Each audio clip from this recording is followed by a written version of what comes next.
Guys welcome to students anchor.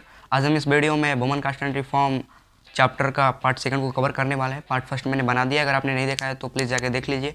उसमें generally हमने यही डिस्कस किया है कि कैसे 19th सेंचुरी और उससे पहले इंडियन सोसाइटी में डिस्क्रिमिनेशन हुआ करता था, जो कि जेंडर बेस्ड था, यानी कि जो फीमेल्स थी उनका सोशल स्टेटस बहुत कम था मेंस से।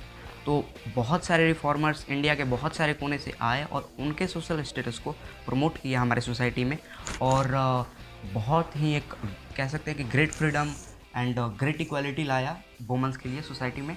And as a result and as a consequence आज हम देख सकते हैं कि हमारी डिफेंस मिनिस्टर निर्मला सीतारमण है। तो एक ये बहुत ही लंबा जर्नी है, और कैसे कंटेम्प्रेरी सोसाइटी में ये सब सारी चीज़ें होती थी और कैसे इन सारी चीज़ों को रिफॉर्म किया गया सोशल रिफॉर्मर्स के द्वारा, वो सारी चीज़ें हमने पार्ट फर्स्ट में डिस्कस किया है। तो जाइए देख लीजिए पार्ट सेकंड, यानी कि इस वीडियो में जानेंगे कि कैसे 19th सेंचुरी और उससे पहले, हालांकि आज भी है लेकिन बहुत कम है, 15% गांव देहात में है, पूरे 100% नहीं है, कैसे हमारी सोसाइटी जो थी वो डिस्ट्रीब्यूट थी जाति के आधार पर, और उनमें जो लो कास्ट के थे उनको कैसे अपर कास्ट वाले अपने सोसाइटी से एक्सक्लूड कर दिया करते थे।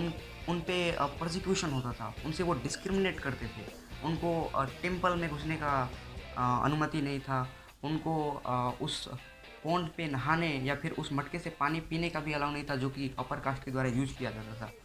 तो ऐसे कैसे प्रोसिक्यूशन या फिर डिस्क्रिमिनेशन लोअर कास्ट के साथ होता था। और जब लोअर कास्ट में से कुछ ऐसे पर्सन्स आए जिनके पास की एजुकेशन था, जो कि एजुकेटेड थे और जिनके पास पावर था, इन्फ्लुएंस था, पॉपुलैरिटी थी, प्रसिद्धि थी, उन लोगों ने कैसे इस सोशल इनइक्वालिटीज़ को ख़त्म करने का, इस कास्टिज़म को ख़त्म करने का प्रयास किया, मोमेंट्स के ज़रिए, अपने राइटिंग के ज़रिए और अपने स्पीचेस के ज़रिए। और कुछ हद तक जब सुधरा तो हमारे सोसाइटीज़ के जो अपर कास्ट के लोग थे उनका क्या रिएक्शन रहा, जानेंगे ये सारी चीज़ें इस वीडियो में। तो शुरू करते हैं आज वीडियो। उस वक्त हमारी जो इंडियन सोसाइटी थी वो जाति के आधार पर 4 भागों में बटी हुई थी, ब्राह्मण, क्षत्रिय, वैश्य, शूद्र। तो वही चीज़ यहाँ पर लिखा हुआ है।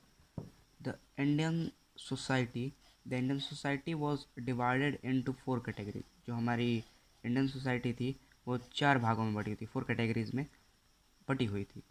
तो यहाँ पर देखिए ये हमारा इंडियन सोसाइटी है और ये 4 भागों में बटा हुआ है, 1 2 3 4, ब्राह्मण, क्षत्रिय, वैश्य और शूद्र। अब इनमें से जो हमारी इंडियन सोसाइटी थी वो 4 भागों में तो बटी हुई थी, लेकिन ये 4 भाग में बटने के साथ ही इसमें क्या हुआ कि इन इक्वालिटीज़ आ गई थी।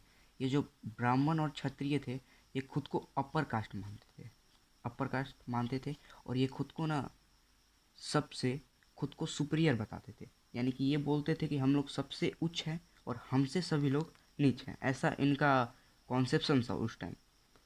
और सभी लोगों ने इस चीज़ को पहले तो एक्सेप्ट भी कर लिया था, क्योंकि इतने दिन से चले आ रहा था, हज़ारों साल से, तो ये एक्सेप्ट लोगों के द्वारा कहीं ना कहीं मन से बिल्कुल हो चुका था।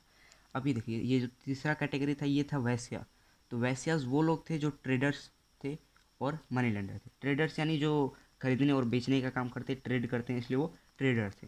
मनी लेंडर यानी कि वो पैसा ब्याज पे देते थे लोगों को और ब्याज के साथ पैसा वापस ले लिया करते थे। तो ये थे वो वैश्यास लोग, जो कि वो क्या थे, ट्रेडर थे और मनी लेंडर थे। अब ये जो चौथा आता है ये है शूद्रास। इनको लो कास्ट के नाम से जाना जाता था। लो कास्ट यानी कि ये जो कास्ट है ये सबसे लो है, और ये जो कास्ट है ये अनटचेबल्स के नाम से जानी जाती थी। These were considered as untouchables. ये लोग कैसे जाने जाते थे, ये अनटचेबल्स के तौर पे जाने जाते थे। ये जो ब्राह्मण, क्षत्रिय, वैश्यास थे ये क्या बोलते थे कि तुम लोग अनटचेबल्स हो। अगर तुम लोगों की परछाई या फिर तुम हमसे अगर टच हो जाते हो तो हमारी जो धर्म है, हमारी जो जाति है वो भ्रष्ट हो जाएगी, ऐसा इनका मानना था उस time. And they were not allowed to enter in the temple. वो टेम्पल में घुसने की उनको इजाज़त नहीं थी, जैसे कि मैंने आपको बताया। और उस पॉन्ड पे इनको नहाने की भी इजाज़त नहीं थी, जिस पॉन्ड से ये ब्राह्मण, क्षत्रिय, वैश्यास नहाते थे, उस मटके से पानी पीने का भी इजाज़त इनको नहीं था। ऐसा मतलब कि इनका लाइफ था। तो देखिए इनका जो लाइफ था इसके कारण ना बिल्कुल डिसकॉन्टेंट से भरा हुआ था। ये लोग बिल्कुल अपने ज़िंदगी से, अपने सोसाइटी के सिचुएशन से, अपने सोशल स्टेटस से, सोशल डिग्निटी से अनसेटिस्फाई थे। इनको बिल्कुल भी संतुष्टि नहीं थी। तो क्या हुआ कि जब इन सुद्राज के मेंबर में ही से कुछ ऐसे लोग आए जो कि एजुकेटेड थे, 19th century, late 19th century और अर्ली 20th सेंचुरी में, जो कि एजुकेटेड थे और उनके पास पॉपुलैरिटी थी, उनके पास पावर था। तो उन लोगों ने इस कास्टिज़म को ख़त्म करने का ठाना और मूवमेंट्स के ज़रिए उन्होंने बदला, स्पीचेस के ज़रिए अपने बदला और राइटिंग्स के ज़रिए बदला। बहुत हद तक ये बदला भी चीज़, और जब बदला तो ये रिएक्शन जो ब्राह्मण्स का था ये बहुत ही गलत रिएक्शन था। तो देखिए, एक बात तो ध्यान में रखने वाली है कि ये जो कास्टिज़म है इसको ख़त्म करने की कोशिश लेट 19th सेंचुरी यानी कि 80-90 के डिकेड में हुआ, 80-80 के डिकेड में सबसे ज़्यादा हुआ, और ईयरली 20th सेंचुरी में हुआ। और इसलिए उस टाइम इसलिए हुआ क्योंकि उसी वक्त शुद्रास कास्ट से यानी कि लो कास्ट के पर्सन्स ऐसे आए जो कि एजुकेटेड थे, जिनके पास पावर था, जिनके पास पॉपुलैरिटी थी। ऐसा नहीं था कि ईयरली या फिर मिड 19th सेंचुरी में नहीं हुआ, लेकिन उतने ज़ोरों शोरों से नहीं हुआ। ज़ोर शोर से कब हुआ? लेट 19th सेंचुरी और ईयरली 20th सेंचुरी में। आगे डिस्कस करेंगे तो आपको बिल्कुल ये चीज़ क्लियर हो जाएगा। लेकिन देख लेते हैं कि जो ईयरली 19th सेंचुरी था और मिड 19th सेंचुरी था, उसमें कौन कौन से रिफॉर्मर्स ने कास्टिज्म को ख़त्म करने की कोशिश की। इनमें जो पहला नाम आता है वो राजा राम मोहन रॉय का आता है। Raja Ram Mohan Roy translated an old Buddhist text that was critic of casteism. जैसे कि हम लोगों ने पार्ट फर्स्ट में देखा है कि राजा राम मोहन रॉय की क्या स्ट्रेटेजी थी। इनका यही स्ट्रेटेजी था कि जो भी ये सोशल प्रैक्टिसेस देखते थे जो कि सोसाइटी के लिए हार्मफुल थी, उसको ख़त्म करने के लिए एक ऐसा वर्ड और एक ऐसा सेंटेंस हमारे इंडियन साइकर टेक्स्ट ढूंढते थे जो कि इनके पॉइंट ऑफ व्यू को सपोर्ट करता था, यही था ना, और फिर लोगों को सजेस्ट करते थे। तो ठीक उसी प्रकार इन्होंने क्या किया कि बुद्धिस्ट टेक्स्ट को ट्रांसलेट किया ताकि लोग उस चीज़ को पढ़ सके और समझ सके कि ये कास्टिज्म जो है ये ख़राब चीज़ है। उन्होंने इस बुद्धिस्ट टेक्स्ट को इसलिए ट्रांसलेट किया क्योंकि वो बुद्धिस्ट टेक्स्ट था जो वो क्रिटिक यानी कि वो बुद्धिस्ट टेक्स्ट ये बताता था कि कास्टिज्म जातिवाद गलत चीज़ है, और उन्होंने किया इसलिए ताकि लोग इसको पढ़ के समझ सके कि जातिवाद गलत चीज़ है, हमें फॉलो नहीं करना चाहिए। अगला नाम आता है प्रार्थना समाज का। प्रार्थना समाज एथर्ड टू द ट्रेडिशन ऑफ भक्ति that believe in the spiritual equality of all cast. देखिए यहाँ पे अब ये जो प्रार्थना समाज है, प्रार्थना समाज के बारे में एक फैक्ट बताता हूँ आपको। प्रार्थना समाज जो था वो 1867 में इस्टेब्लिश हुआ था। इसका इस्टेब्लिशमेंट कब हुआ था? 1867 में। एक इंपॉर्टेंट फैक्ट है, ध्यान में रखिएगा। Adhered to the tradition of a bhakti, ये उस भक्ति के रिवाजों को, एथर्ड मतलब पालन करना होता है, उस भक्ति के रिवाजों को पालन किया that believe in spiritual equality of all cast, जो कि विश्वास रखता था इक्वालिटी ऑफ ऑल कास्ट, सभी कास्ट के समानता में। यानी कि प्रार्थना समाज ने उस भक्ति के रिवाजों को पालन किया जो कि पूरे कास्ट के समानता, पूरे कास्ट के इक्वालिटी में बिलीव करता था। ये प्रार्थना समाज था ताकि लोग भी इस चीज़ को फॉलो करें, इसलिए प्रार्थना समाज ने ऐसा किया। जो नेक्स्ट आता है वो है परमहंस मंडली। परमहंस मंडली 1840 में उसका फाउंडेशन हुआ था, एस्टेब्लिशमेंट हुआ था, बॉम्बे में हुआ था। इन बॉम्बे द परमहंस मंडली वॉज फाउंडेड इन 1840। देखिए जो चीज़ मैंने बताया वहीं पर है, यहीं पर है वो चीज़। इन बॉम्बे द परमहंस मंडली वॉज फाउंडेड इन 1840। जो परमहंस मंडली था वो 1840 में बॉम्बे में उसका फाउंडेशन हुआ था। To work for the abolition of caste, और ये किस लिए हुआ था? ताकि ये कार्य कर सके सोसाइटी में for the abolition of caste, casteism को ख़त्म करने के लिए, उसको अबोलिश करने के लिए ये काम करता था परमहंस मंडली, जो कि 1840 में बना था। तो ये हमने ये देखा कि कैसे राजा राम मोहन रॉय अपना कंट्रीब्यूशन किया कास्टिज्म को ख़त्म करने में, प्रार्थना समाज ने कैसे कंट्रीब्यूशन किया, परमहंस मंडली ने कैसे कंट्रीब्यूशन किया। तो ये था ईयरली 19th सेंचुरी और मिड 19th सेंचुरी का। इससे उतना कास्टिज्म को ख़त्म नहीं किया जा सका, लेकिन जो लेट 19th सेंचुरी में और ईयरली 19th सेंचुरी में हुआ उससे कास्टिज्म बहुत ही हद तक कह सकते हैं कि ख़त्म हो चुका था, मतलब ख़त्म होने के कगार पर था। अभी देखते हैं कि ये जो लो कास्ट पीपल का था उस टाइम में सिचुएशन, और भी इकोनॉमिकल सिचुएशन क्या था उस टाइम के। देखिए, poor people from low caste want to get away from the oppressive hold of the upper caste land owners. जो पुअर लोग थे लो कास्ट से, वैसे तो सारे लो कास्ट वाले पुअर ही थे क्योंकि ये जो अपर कास्ट वाले थे ये कभी उनको मौका नहीं देते थे आगे बढ़ने के लिए, तो वो गरीब का गरीब ही रह जाते थे। Want to get away from the oppressive hold that upper caste land owners exercise over their life. और वो क्या करना चाहते थे? लो कास्ट वाले वो निकलना चाहते थे, वॉन्ट टू गेट अवे, वो निकलना चाहते थे, गेट अवे यानी कि मतलब निकलना चाहते थे from the oppressive hold that upper caste land owners exercise over their life. वो अपर कास्ट के लैंड ओनर्स के ऑपरेसिव होल्ड से निकलना चाहते थे, दमनकारी पकड़ से निकलना चाहते थे, जो कि अपर कास्ट के जो लैंड ओनर थे उनके जीवन पे ये सब चीज़ें ऑपरेसिव ऑपरेशन उनके लाइफ के ऊपर करते थे, यानी कि उनके लाइफ को प्रोसिक्यूट करते थे। And daily humiliation they suffered, और जो वो डेली अपनी ज़िंदगी में बेइज्जतियाँ सहते थे उससे भी वो निकलना चाहते थे, यानी कि जो लो कास्ट के पीपल थे वो क्या होना चाहते थे, वो निकलना चाहते थे दमनकारी पकड़ और जो ज़िंदगी में उनको डेली ह्यूमिलिएशन फेस करना चाहता था, पढ़ना फेस करना पड़ता था, उससे वो निकलना चाहते थे, जो कि लैंड ओनर्स अपर कास्ट के जो लैंड ओनर्स थे उनके द्वारा ये सब हुआ करता था। Therefore, whenever they got opportunity of work in outside place, they saw as an opportunity। और इसीलिए वो जब भी बाहर whenever they got opportunity of work in outside, इसीलिए जब भी वो उनको अवसर मिलता था बाहर काम करने के लिए, बाहर के जगहों पे काम करने के लिए, they saw as an opportunity. उस चीज़ को ये कैसे देखते थे, एक अपॉर्चुनिटी के तौर पे देखते थे, एक अवसर के तौर पे देखते थे। क्यों? क्योंकि जो अपर कास्ट के लैंड ओनर थे इनके लाइफ को बहुत ही ज़्यादा ऑपरेसिव बना देते थे, और डेली लाइफ में इनको जो ह्यूमिलिएशन फेस करना पड़ता था, डिस्क्रिमिनेशन का फेस करना पड़ता था, उस चीज़ से ये बाहर निकलना चाहते थे। इसलिए जब भी इनको गांव देहात से छोड़ के सिटीज़ या फिर कहीं भी जाने का मौका मिलता था, ये उसको एक अपॉर्चुनिटी अवसर के तौर पे देखते थे। उनको ऐसा लगता था कि यहाँ से तो बेहतर ही होगा, क्योंकि यहाँ पर हमको तो जानवर की तरह हमारी सोशल डिग्निटी है, सोशल स्टेटस है, तो यहाँ पर तो हम बिल्कुल नहीं रहना चाहेंगे।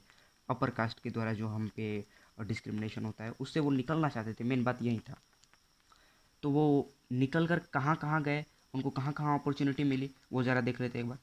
देर were required number of people in factories. उस वक्त बहुत ही लोगों की ज़रूरत थी फैक्ट्रीज़ में, that were coming up in the cities, जो कि फैक्ट्रीज़ सिटीज़ में नया नया खुल रही थी, आ रही थी।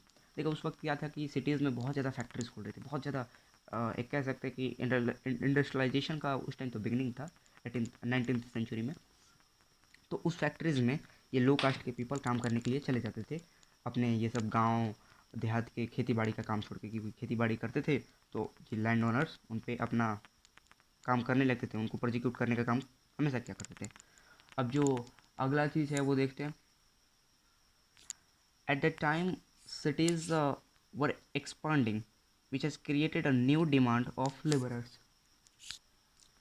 देखिए उस वक्त सिटीज़ जो थी at that time, cities were expanding, उस वक्त जो सिटीज़ थी वो उनका विस्तार हो रहा था, which has created new demands of labourers. अब देखिए वो चीज़ क्या किया कि एक नया डिमांड बना दिया, नया डिमांड का उत्पन्न कर दिया लेबरर्स का। देखिए अब सिटीज़ का एक्सपांसन हो रहा है, सिटीज़ नई नई बन रही हैं, तो उसमें तो ये बिल्कुल जायज़ बात है कि बहुत सारे लेबरर्स चाहिए। तो वो चीज़ क्या कर दिया कि that thing created a new demand of labourers. वो चीज़ लेबरर्स की एक बहुत ही अ, उत्पन्न कर दिया ज़रूरतों को। तो वहाँ पे कौन कौन से काम होते थे जो कि लेबरर्स के द्वारा किए जाने के लिए थे? ऑब्वियसली हम लोग समझते हैं, घर बनाना है लेबरर्स चाहिए, रोड साफ़ करना है लेबरर्स चाहिए, नालियाँ बनानी है लेबरर्स चाहिए, रोड बिछाना है लेबरर्स चाहिए। बहुत सारे ऐसे काम थे कि जो कि लेबरर्स ही कर सकते थे। तो ये लेबरर्स का काम किसने किया? लो कास्ट के पीपल कंट्री साइड से, गांव देहात से जाके सिटीज़ में इन सारे कामों को पूरा किया। तो देख लेते हैं यहाँ पे कौन कौन सा काम उनके द्वारा किया जाता था। ड्रेन्स हैड टू बी डग।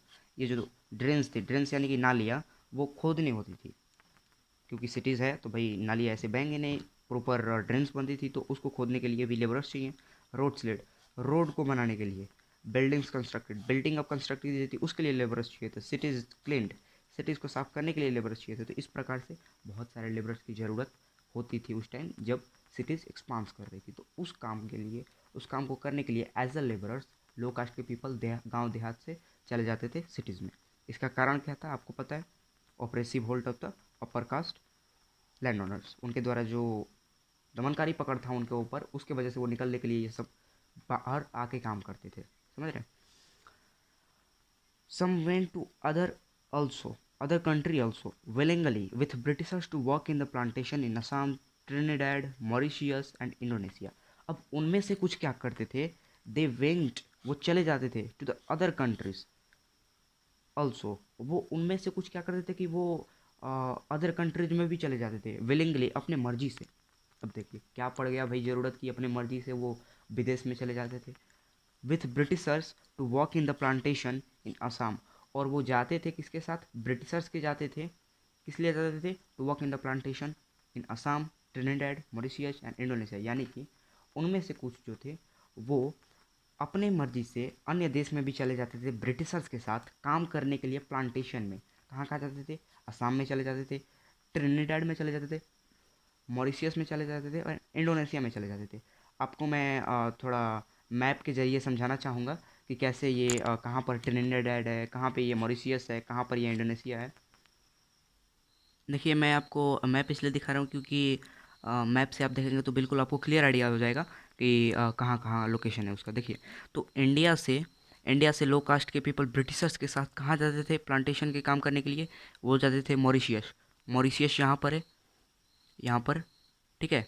और फिर इंडिया से कुछ लो कास्ट के पीपल कहाँ जाते थे, वो जाते थे ट्रिनिडाड। ट्रिनिडाड कहाँ है, इधर है, कैरेबियन आइलैंड्स इसको बोलते हैं। तो कैरेबियन आइलैंड्स में ही एक है जो कि ट्रिनिडाड है, ट्रिनिडाड के नाम से वो कंट्री जाना जाता है। अब इंडिया से मतलब अलग अलग पार्ट से, साउथ से, नॉर्थ से, असम में जाए जाते थे कुछ लो कास्ट के लोग जाते थे as a labourer to work in the plantation willingly, अपने मर्जी से जाते थे काम करने के लिए।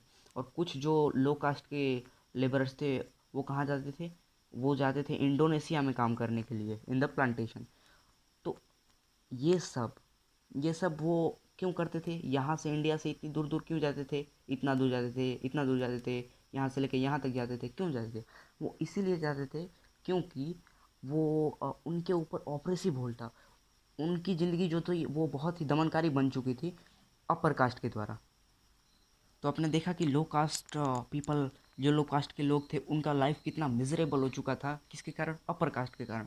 तो अब वो जो लो कास्ट के पीपल थे उनमें से कुछ ऐसे पर्सन हैं जो कि एजुकेटेड थे। तो वो लोग, उन लोगों ने क्या किया अब उन लोगों ने धीरे धीरे क्या किया, अब उन लोगों ने ना इक्वालिटी की मांग की, अपने सोसाइटी से इक्वालिटी की मांग की, जस्टिस की मांग की। तो अब उसी के बारे में बताऊँगा।